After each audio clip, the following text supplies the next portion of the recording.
HY16P মনিটরটা আমরা একটু খুলে ভিতরের অংশটুকু দেখি কেমন।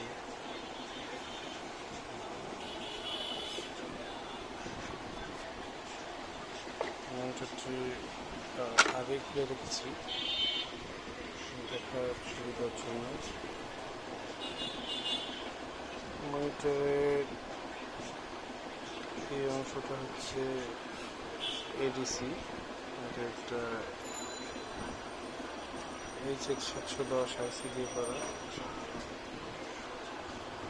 এই অংশ হচ্ছে ডিসপ্লে আইসি, এটা হচ্ছে 1638 নম্বর আইসি। মাইক্রো কন্ট্রোলার HTC ব্র্যান্ডের, একটা ভালো ব্র্যান্ডের মাইক্রো কন্ট্রোলার। এখানে একটা ব্যাটারি ইউজ করছি, সম্ভবত স্কেলটায় ঘড়ি আছে। হ্যাঁ, এটা ঘড়ির জন্য একটা টাইমার আইসি, ঘড়ির জন্য একটা কোয়ার্টজ ইউজ করছে। এখানে একটা অস্ট্রেলিয়ার পাঁচ। মেন যে আকর্ষণ সেটা হচ্ছে প্রিন্টার, সেটা একটা প্রিন্টার অ্যাড করা আছে।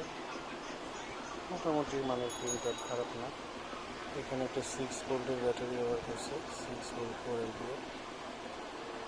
এটা হচ্ছে কিবোর্ডের লাইন, এটা হচ্ছে লোডসেল কানেকশন, ব্যাটারি কানেকশন, এটা হচ্ছে অন অফ সুইচ কানেকশন, এটা হচ্ছে চার্জিং পাওয়ার কানেকশন, বাচ্চার। মোটামুটি মানের একটা মনিটর, খারাপ না।